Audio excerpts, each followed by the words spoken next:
Tonight's big stories. More eyes are on the Philippines and China after the latest incident at sea, with both parties blaming the other. But with more and more parties weighing in, what happens next? The third aid convoy for Gaza has crossed the Rafah border while Israeli bombardment continues in the war zone. Palestine ambassador to the Philippines, Saleh Mohammed, joins us for a discussion on the latest in the conflict. And a case has been filed against former President Rodrigo Duterte for grave threat, the first criminal case that he will face since leaving Malacanang. Welcome to the show. I'm Gretchen Hall. I'm Denise Tan. And I'm Dani Laurel. Well, we're still on the West Philippine Sea for tonight, taking off from the recent maritime encounter between the Philippines and China. The next question being, what happens next? Well, both countries have exchanged rhetorics over who is at fault over the collision. But one thing is clear for the armed forces of the Philippines: China's dangerous maneuvers could have made things worse. Napakadelikado po yung ginawang pag-maniobra ng China. Ito po ay karagatan, tubig, at hindi po ito tulad ng kalsada na nasa lupa na pwede ka kagad magpreno o magpalit ng direksyon. So dito po sa kanilang ginawa, they forced our vessel to a collision course which actually happened, and therefore that put the lives of many of our people in danger. So yun po ang tinitingnan natin dito dahil maliit yung ating bangka. Ito po ay made of indigenous materials, kahoy. So the possibility of this being destroyed against this metal, yung kanyang vessel is very imminent. Well, this isn't the first time that China's used the gray zone tactic, almost but not quite scenarios. Natamaan pero nadaplisan lang. Recall in February, there was a laser pointing incident. The Philippines said that was military-grade laser that could have dismembered or blinded our crew. Pero sinasabi ng China that was to ensure navigational safety. And they always say that they have been restrained and professional in accordance with the law, but the Philippine Army insists that that is harassment already kasi pwedeng lumubog yung ating mga barko, pwedeng merong ma-harm. And of course, our barko is wooden compared to their ships, which are steel. And ours are just supposed to be resupply missions nga for humanitarian purposes, di ba? Whereas theirs are militia vessels. So medyo malayo yung at saka yung size scope din. and size, di ba? That's why it gets you worried because when China answered, they said it was restrained, it was lawful, nagpipigil sila. That's what they said. What happens next kung hindi na restrained? Are we supposed to be preparing for something much worse in the future? Well, speaking of that, you've actually got a maritime security expert saying this could drag on, considering our renewed alliances with the United States. We've got Chester Cabalza speaking with 1PH sa Totoo Lang. Let's hear what he said. Mas magiging intense itong labanan na ito dahil lumalakas din ang alyansa natin with the Americans. Naturally, we will see a lot of these eventualities na nakikita natin ngayon. Speaking of that alliance, the United States has sent a message to support to the Philippines following this incident.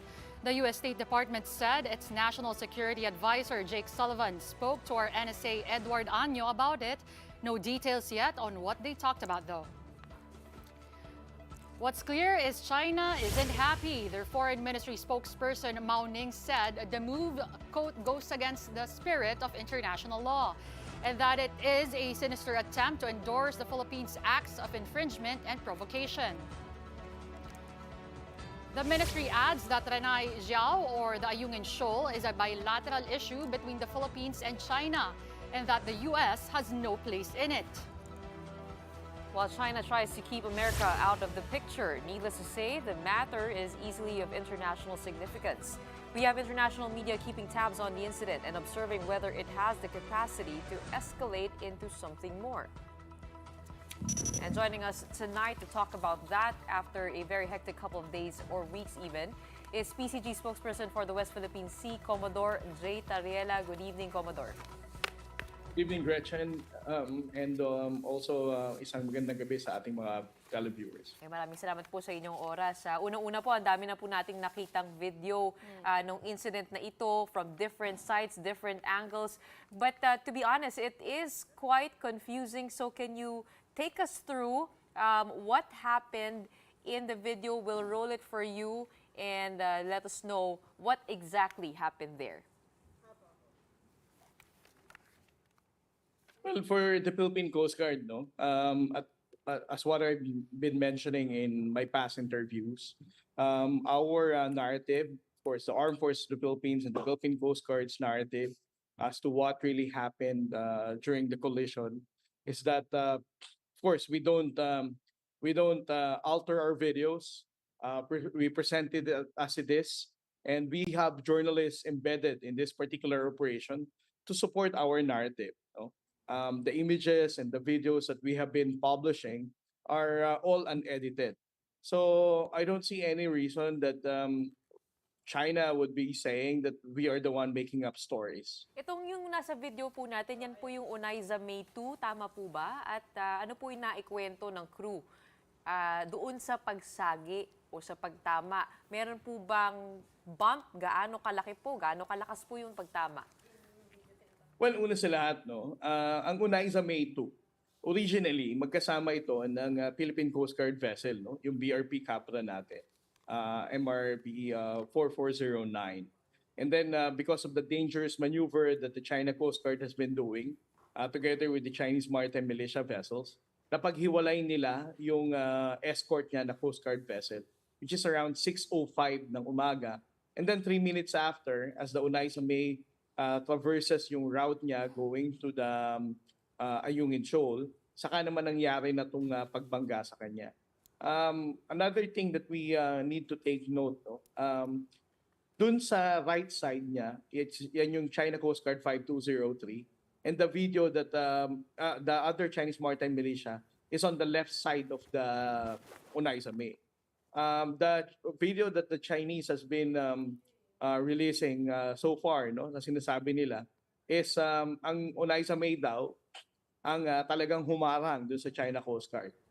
They actually removed yung Chinese maritime militia on the left side nung Chinese nung Unaiza May. That is the reason kung bakit sinasabi nila na malawak pa naman doon sa left side nung Unaiza May, and yet mas pinili niya magpasagasa. I mean, just plain common sense, no?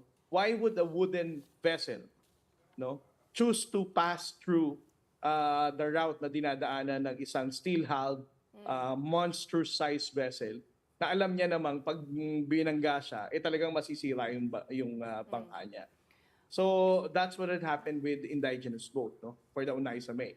And then for the Philippine Coast Guard vessel, BRP Capra, they were saying na ang Philippine Coast Guard was the one who really alighted, no, yung bumangga by means of pag-atras niya dahil nakahinto daw yung Chinese maritime militia. That's not actually true. With the reports that were published by the embedded journalists who joined the mission, makikita natin dito, no, that they were even surprised na sila yung binangga, no. Secondly, of course, we don't dictate the stories of our embedded journalists, no. For a democratic country like us, we don't dictate sa ating media. Of course, you all enjoy the freedom of the press, no. To have your own version of the story, which is factual and truthful, no. So, with that reports of those media that were embedded sa mission na to, I don't see na tayo pa ang nagsisinungaling dito. And of course, I would always be mentioning this, sa panig ng ating gobyerno, ang lahat ng reports na inilalabas natin sa National Task Force West Philippine Sea ay pawang katotohanan lamang. These are all supported ng ating videos and images. Wala tayong ina-alter at wala tayong ini-edit. Commodore, let's take a step back, no?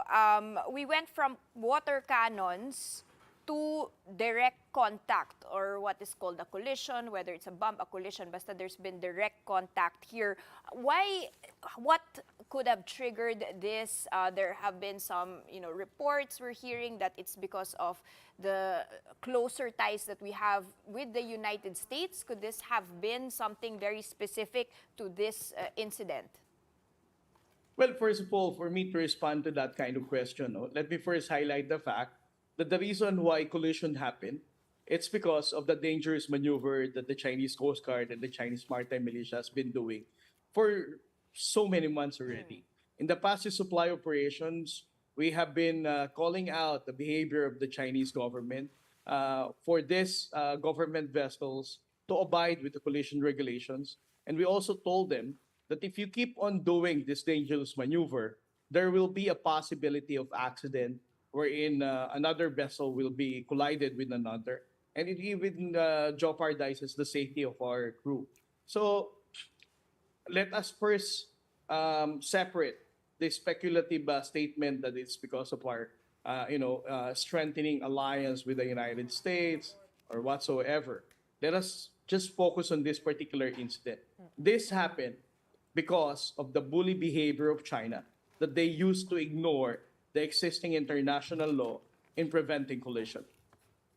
Commodore, una magandang gabi, no? But I know we're talking about the collision and kung ano yung nangyari. We've seen it on videos. But what I want to know is, what is China or China Coast Guard doing in that area? What is their purpose there? Yun muna eh. Kasi we know that this collision, this bump happened well within our EEC. Anong ginagawa nila doon? Well, that's also a very valid argument. No? To start with, before we even discuss collision, we should ask China, what are they doing within our exclusive economic zone? What are they doing that they are blocking the regular routine resupply of the Philippine Coast Guard and the Armed Forces of the Philippines? Because Ayungin Shoal falls within our exclusive economic zone. So that's a valid point. I think before we start discussing about the collision, what's the reason why they collided with our vessel, we should first ask China, what are they doing within our exclusive economic zone, and why are they being so aggressive and ignoring the United Nations Convention of the Law of the Sea, as if they own the waters. But definitely it is within our exclusive economic zone. Okay, Commodore, you have filed a diplomatic protest regarding this incident. We're just curious to know, what word did you use to describe the hitting of the Philippine boats? Is it collision, slight collision? Pag sinabi po natin collision, kahit daplis lang, collision na po yun? O kailangan medyo mas malakas yung impact na may na konting nayupi? Ano po yung terms na ginagamit natin dito? Kasi may nagsabi po ang Global Times editorial, they say that we exaggerated the situation by calling it a collision. Well, as far as the national government is concerned, particularly our official report and the way how we released the press statements in the past 2 days, immediately after the incident happened, we were calling it as collision. Secondly, I don't really support yung sinasabi nilang we are just exaggerating. The mere fact that the China Coast Guard collided with Onaiza May, I don't see any other reason why we're not going to call it as collision. Secondly, with the Chinese Maritime Militia also colliding with the Philippine Coast Guard vessel, again, I think collision is a word that is valid for the national government to tell this to the public and to report this to the international community. Commodore, you had the 5 days of probe, no? Has that been completed, and what do you hope to achieve with the, let's say, results of the probe? Is this just to gain international attention to the issue, or is there a real diplomatic solution that can be achieved with that? Well, our commandant was given a specific instruction by the president. Of course, we have a new commandant now. Admiral Ronnie Hill Gavan was given this specific instruction for the Philippine Coast Guard to carry out an investigation And he also expressed his commitment that within 5 days, we're going to complete the investigation to evaluate what really happened, what transpired, why this collision happened, and also to evaluate as well thoroughly the damages that we incurred for the chartered Unaiza May and also for the Philippine Coast Guard vessel. So the other question that you raise is what are we going to make use of this investigation report? The investigation report will be transmitted by the Coast Guard to the Department of Transportation, and of course, from the Department of Transportation to the Office of the President. We believe that this is a very important document that the Department of Foreign Affairs will make use in filing whatever diplomatic actions that they're going to carry out. As to what specific diplomatic actions that they're going to do, I give respect to the DFA. I think they are the proper authority to discuss on that. Sir, Commodore, speaking of diplomatic cases, no, DFA has filed 465 diplomatic cases against China, 122 of which was filed during the Marcos administration. When will this end? Because this has been a cycle that we've seen over the past couple of years. China going into our EEC, there would be an incident, magpa-file po ang DFA ng diplomatic case. But then, what are the scenarios where you see this ending, and what would be the next step aside from or after filing those cases? Well, if your question is when is this going to end, of course, our filing of diplomatic protest will end on the day that the Chinese government, the People's Republic of China, will respect our sovereignty and sovereign rights and stop being a bully country and stop also carrying out aggressive behavior in the West Philippine Sea. What is our main objective in exposing this aggressive behavior of China? First of all, our transparency initiative is to make sure that the Filipino people is aware of what's happening in the West Philippine Sea. And secondly is also for the international community to stand up together with the Philippines in calling out the illegal behavior of China and to compel them to adhere with the existing international law. Commodore, how are talks with the United States? Do you think this coalition will somehow invoke the Mutual Defense Treaty? Does this constitute an armed attack under Article 5? I'm sorry, Gretchen, but I'm not in the position to respond to that question. Alright, kamustahin na lang po natin yung lagay ng Unaiza May 1 and 2. Are they still fit for the next missions or dapat po ba silang ipahinga? I don't want to preempt yung investigation na ginagawa ng Coast Guard sa Palawan. The assessment of the damages of the Unaiza May and the Philippine Coast Guard will also form part of the report.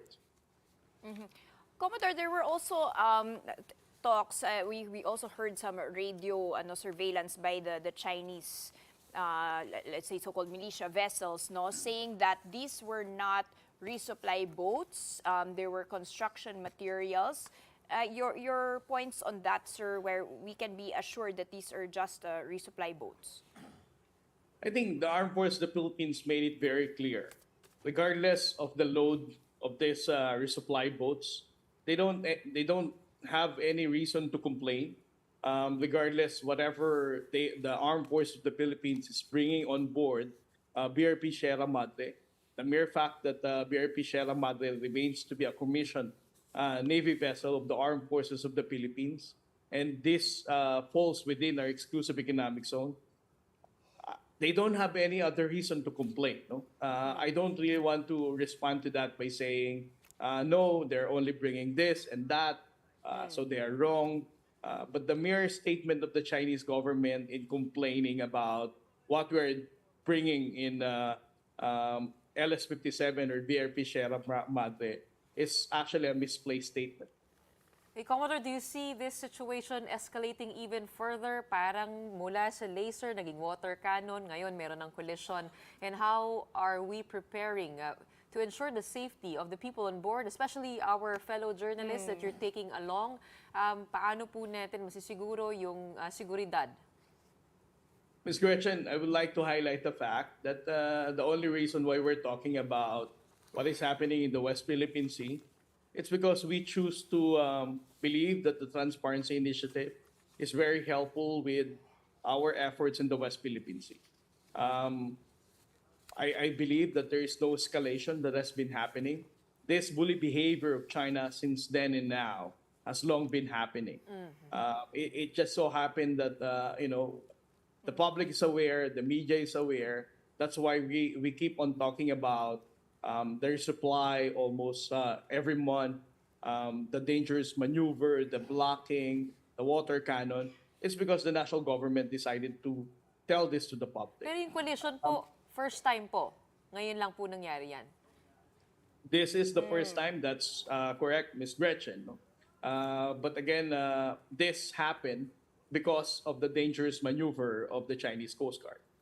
I wouldn't say that it's still a deliberate or intentional, but what I'm saying is that this collision happened because of the irresponsible, unprofessional, and unlawful behavior of China for choosing to carry out dangerous and blocking maneuver to prevent our supply contingent to complete its mission. Okay. Oh, it's good to say that nobody was harmed because of that, and we hope it stays that way. Thank you so much for joining us tonight, PCG spokesperson for the West Philippine Sea, Commodore J. Tarriela.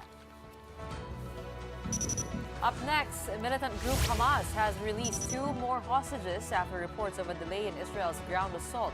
Refugees and distressed foreign nationals, meanwhile, remain stranded at the Rafah border across Egypt. The details when we return.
Welcome back. You're still watching the big story here on One News. Now, Hamas has freed 2 elderly Israeli women who were among the more than 200 abducted during its October 7 rampage in southern Israel. They are the second batch of hostages freed by the militant group. Hamas says the 2 elderly women were released for, quote, humanitarian and poor health grounds. The women were identified as Nurit Cooper, aged 79, and Yosheved Lifshitz, aged 85, whose husbands are still held by Hamas. The 2 have been handed over to the Israeli military and were taken to a medical facility. Some sources say their release came after the U.S. advised Israel to hold off on a ground assault in the Gaza Strip. Hamas freed the 2 after releasing an American woman and her daughter on Friday. Now, some updates in the war zone. Gaza continues to be bombarded with airstrikes from Israel. Palestinian media reports that Israel's attacks concentrated on the center and the north of the Gaza Strip. Israel had earlier reported that they have successfully destroyed a Hamas hideout, which was near refugee camps, a mosque, and a school. Health authorities in Gaza said at least 4,600 people were killed in Israel's 2-week bombardment, which began after Hamas's October 7 rampage, in which 1,400 people in Israel were killed and 212 were taken into Gaza as hostages. Other sources say the death toll in Gaza has surpassed 5,000, with nearly half of them children. The European Union is now readying a call for ceasefire in the war, but the United States is opposing it, with President Joe Biden saying Hamas should first release all hostages. A third convoy of humanitarian aid trucks delivered water, food, and medicine to the Gaza Strip. The United Nations warned, though, that the fuel was not included and reserves will run out within the next 2 days. The UN said 20 trucks entered Gaza via the Rafah border on Monday, bringing the total to 54 trucks since Saturday. Rafah is a main crossing in and out of Gaza that does not border Israel. Although humanitarian aid has been allowed to enter Gaza, Filipinos and other foreign nationals remain stuck at Rafah border, awaiting permission to cross. The gates remain closed for Palestinians with dual nationality and foreign nationals pending results of high-level talks between Egypt and Israel. Here to join us for a discussion on the situation in Gaza, we have with us on the show tonight Palestinian Ambassador to the Philippines, Saleh Mohammed. Good evening, Ambassador. Good evening. Okay. Tell us about the current situation in Gaza. How are the civilians? How are the hospitals? How is food and water supply, fuel supply even? Well, it's heartbreaking. It's very unfortunate. People in Gaza, they lived a real bloody night in the last 24 hours. They have been massacred, at least 32 massacres as Israel caused due to the air strikes since 24 hours. Children beneath rubbles, the wounded bleed on floor with no hospital beds. 8 hospitals and 25 health centers are out of service. Actually, it's a catastrophe. Israel dropped over 8,000 tons of explosive over civilians in Gaza. They are just chasing a ghost militant locations or sites couldn't find so fast. The alternative target for Israel is the merely helpless, defenseless civilians. Most of them, they are children. So far, 5,791 people were killed.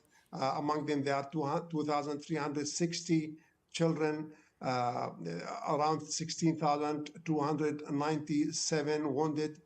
It's a real catastrophe. It's a real massacre.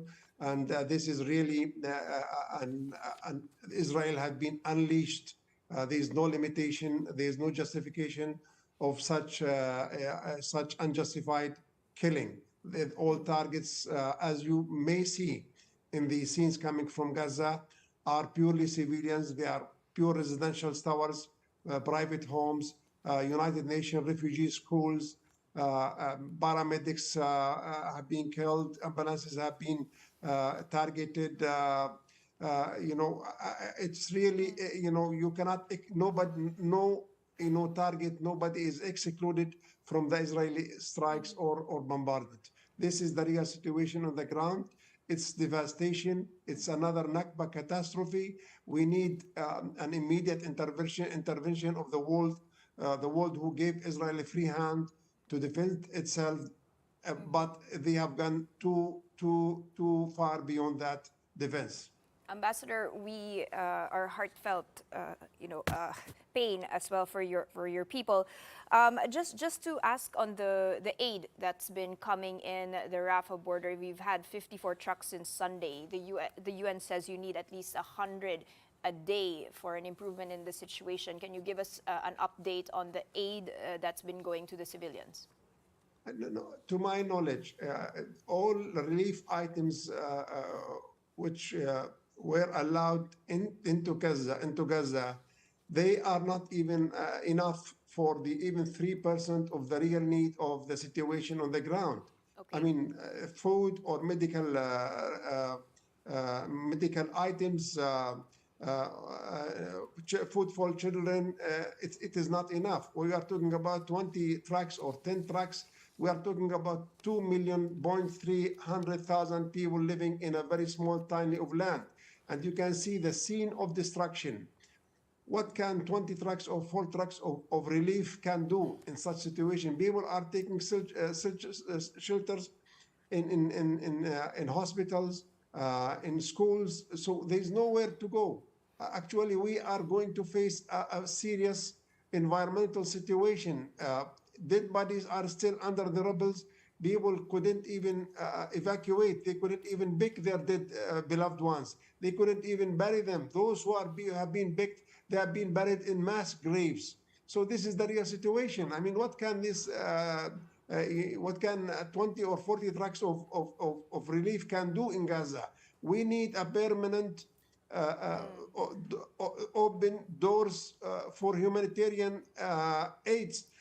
Civilians shouldn't be subjected to punishment because they live in Gaza or anywhere else.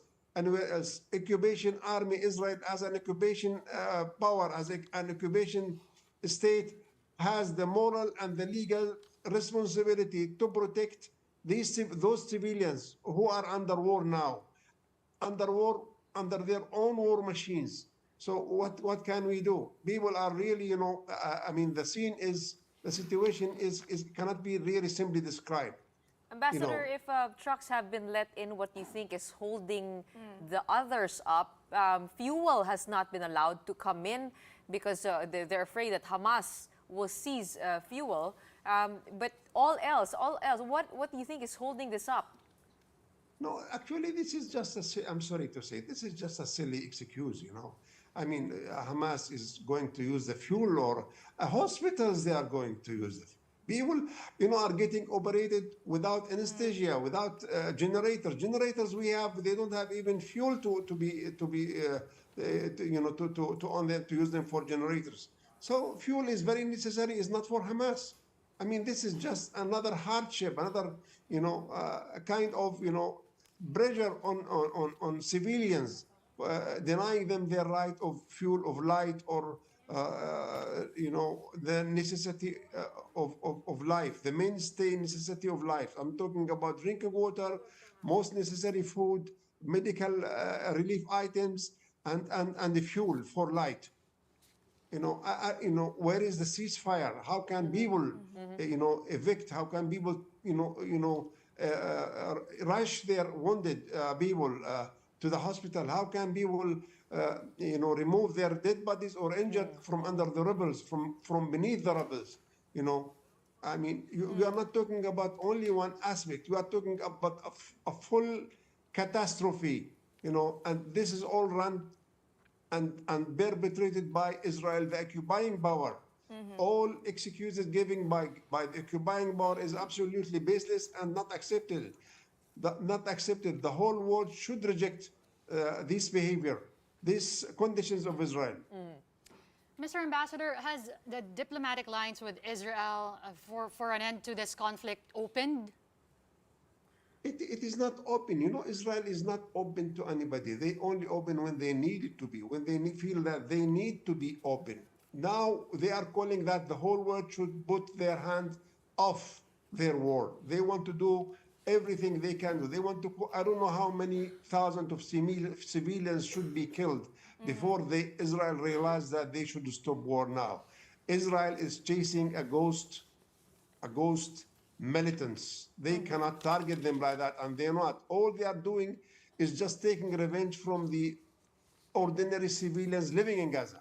This is the problem. We are open to dialogue with everybody. Israelis, they are not talking to the Palestinian National Authority since 2014. Why they should talk now? We are open. We are asking them for a political dialogue. We are asking them to implement all signed agreements between us and them. But they are turning their backs. They don't want that. They believe that they can do everything. They can create facts on the ground. They believe that we are going to accept such, de facto on the ground, and this is not going to happen. They know that this is not going to happen. But there have been talks, at least political talks between Israel and other countries. You've got the European Union, you've got the United States as well visiting, you've got Jordan, Egypt, and even Saudi Arabia trying to speak to them. And so now we've got 4 hostages released. Can you say Israel is talking to them with conditions? Okay. Talking to America. America, the whole American regime, the whole American government is Israel.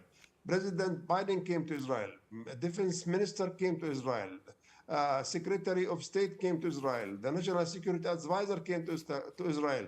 Operation Director of Pentagon came to Israel. Everybody There are thousands of military experts are serving in the Israeli armies. They are mobilizing war machine carriers, in the eastern Mediterranean.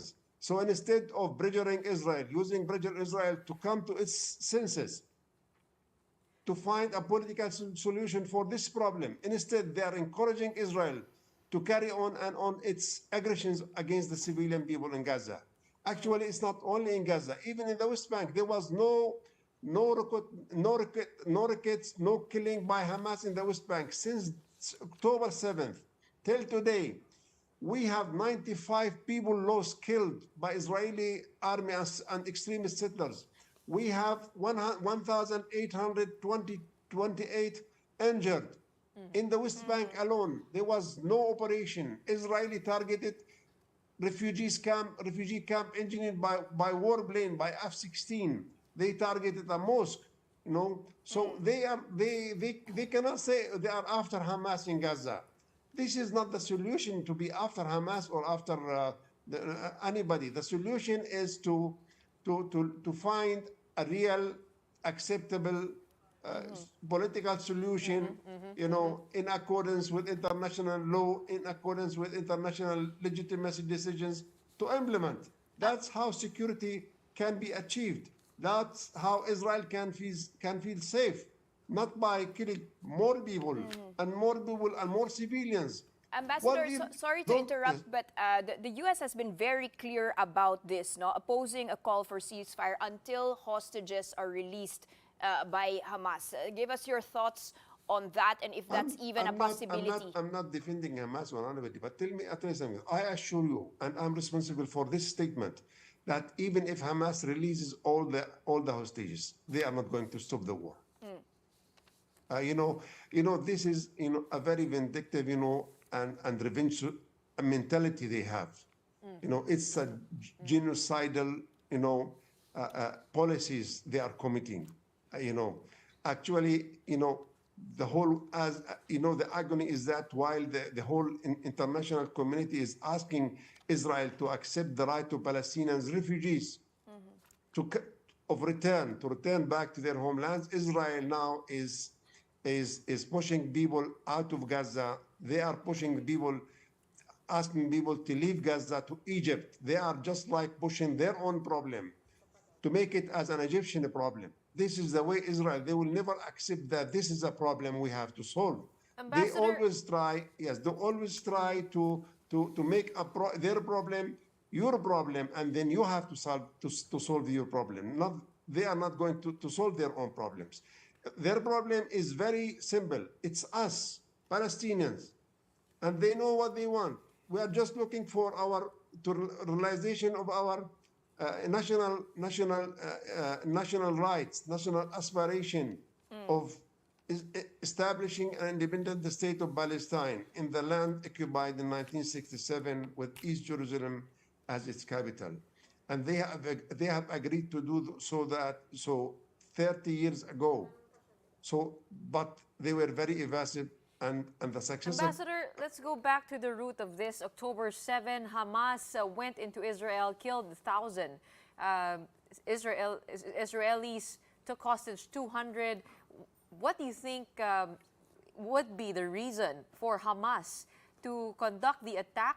And there's criticism also that the Palestinian Authority has not condemned these killings by Hamas. First of all, we cannot condemn. If we're going to condemn or oppose or criticize, call it whatever we want, we are against the killing of civilians of all sides, not only Israeli sides. Our sides, all they are being killed every day in West Bank. Why the world did not say that Palestinians have the right to defend themselves and strike back and kill Israelis? Why it's only when it only becomes Hamas, the world just stood up and say, okay, Israel has the right to defend itself, and that's the way, and that's where we have to start from. This is absolutely wrong. When people in Gaza have been, subjected in a full siege for 16 years, a whole generation was raised up with no hope of any political solution, of any better future, of any respectful life. So what do you expect them to do? Just say, okay, we surrender and thank you, Israel, for making our life miserable. What do you want us to do? You know, because Israel blocked every possible political solution before them. That's why they have taken, the way of, of armed struggle to liberate Palestine, to push Israel back to its borders, to liberate Palestine, to force Israel to stop or to leave, to end this embargo. I'm not defending anybody, but just think about it. You've been subjected, Philippines experienced the occupation for more than 300 years. You have heroes. You are heroes every year. You are honoring your heroes. Rizal, everybody. Can anybody regard them as terrorists because they just, fought the occupier? Because they just fought to liberate their own land? I'm sure that their occupiers, they used to call them terrorists.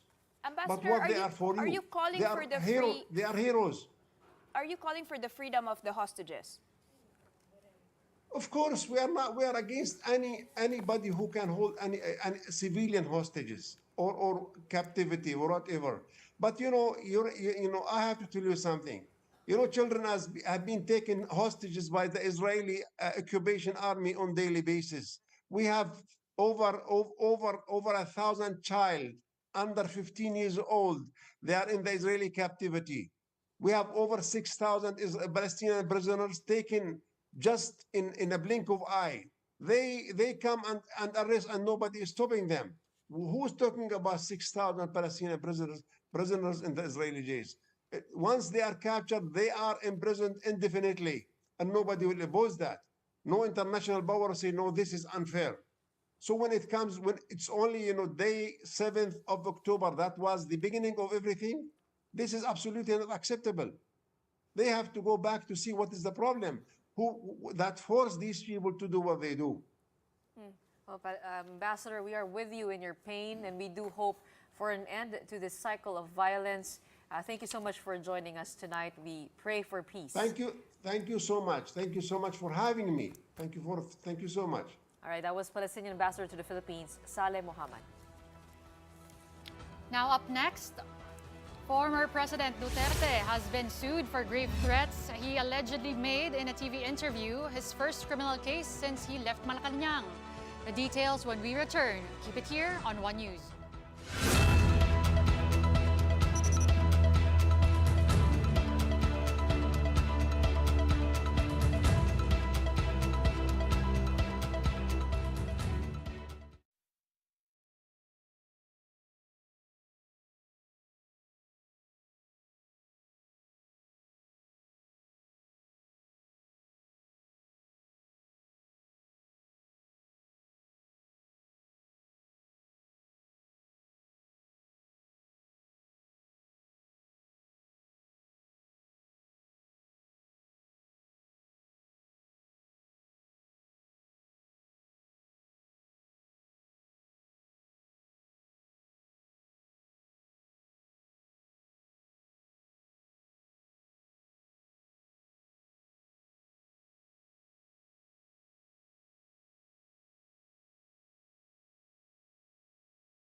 You're back watching the big story here on One News.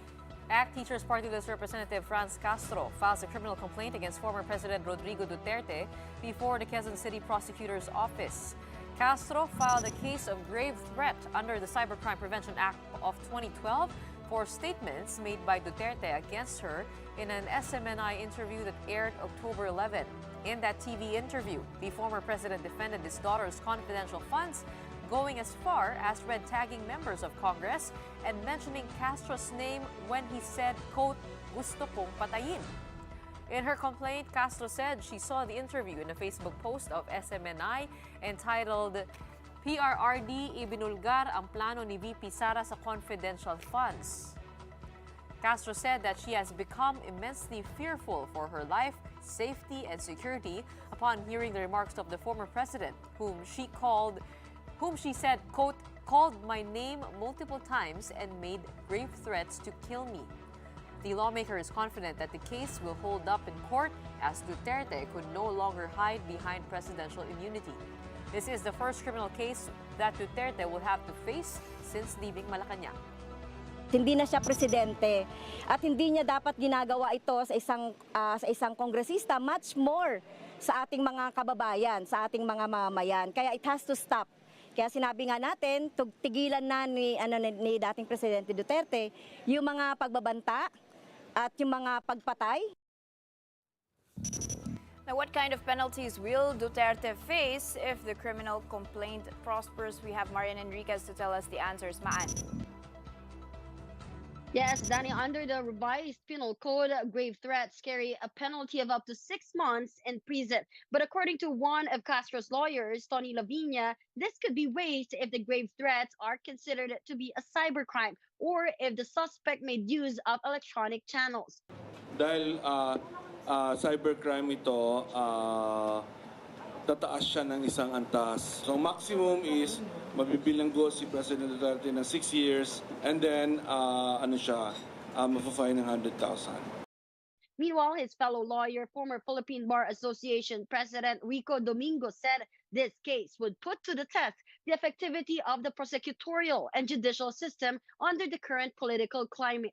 Domingo, who is also from the movement against disinformation, hopes that more cases will be filed against Duterte, especially in relation to extrajudicial killings. Meanwhile, former Duterte's legal counsel and spokesperson Sal Panelo believes that Castro's case has no legal basis and that it was filed for propaganda purposes.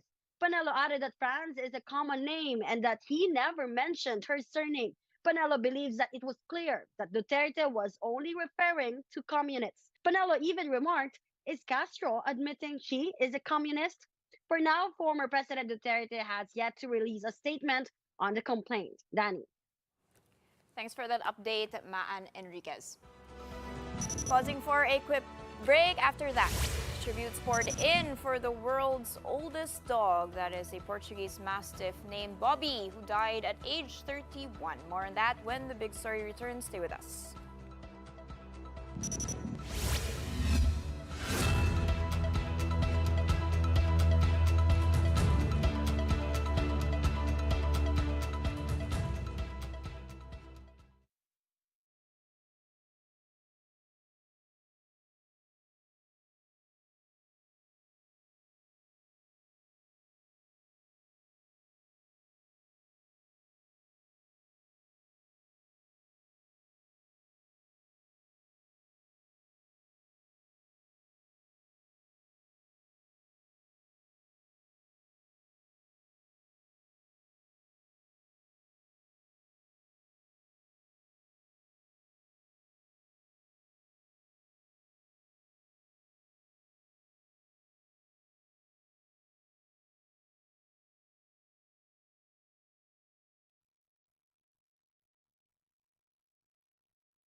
You're still watching The Big Story here on One News.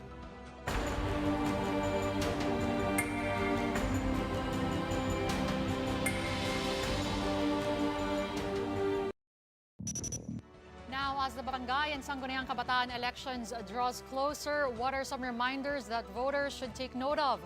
Let's hear it from mobile journalist Francis Orsho. Francis, go ahead.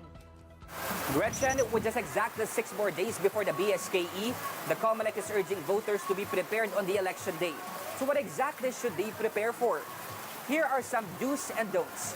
For do's, it's best that voters know their precinct number and voting center.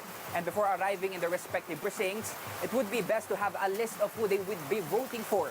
Mano-mano kasi ang botohan, so having a list ready will make voting faster and avoid mistakes as well. They should also use a ballot secrecy folder when voting once done. Fold the ballot as you received it and return it to the electoral board. Punta naman tayo sa don'ts. First, do not take pictures of your accomplished ballot. Do not show the contents of the accomplished ballot to anyone except to an assister. Do not erase any imprint on the ballot. Do not draw or make any unnecessary marks on the ballot. Do not tear away or destroy the ballot. And do not remove the detachable ballot coupon or stub. Gretchen, again, a reminder to the public that the barangay and SK elections will be held this Monday, October 30. Gretchen? Thank you, Francis Orsho. Punta naman tayo sa mundo ng sports. Plenty of action in the PVL earlier today. Here's how all of that went down. In the first match of the triple header, the F2 Logistics Cargo Movers claimed their first win in the second PVL All-Filipino Conference after making quick work of the next-led Chameleons. Ivy Lacsina starred anew in F2's game with 19 big points on 15 attacks and 4 blocks, while Jolina de la Cruz and Majoy Baron contributed 21 combined points. In the second match, isa pang light work ito. The PLDT high-speed hitters picked up a second straight sets victory at the expense of a winless Farm Fresh Foxy side. Savannah Davison led the high-speed hitters with 18 points built on 13 attacks, 3 aces, and 2 blocks. And for the final match of the night, the Akari Chargers take down the Cherry Tigo Crossovers in 4 thrilling sets. Dindin Santiago Manabat led the way for the Young Chargers squad with 21 big points as they handed the Crossovers its first loss in the new conference.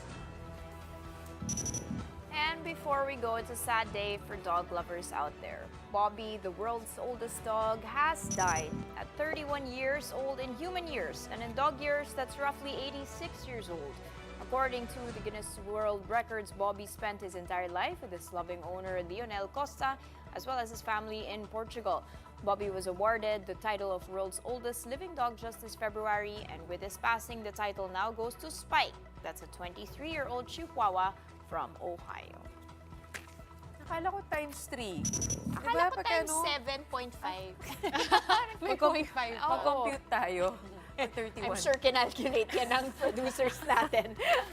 Well, it is bata yung 86. It is sad to know the passing of the dog, but it also is encouraging for pets out there that your pet can reach 31 years old, right? Exactly. Almost half our life, hopefully. So guys, that is the show for tonight. We are One News, all sides, all the time. Thanks for tuning in and good night.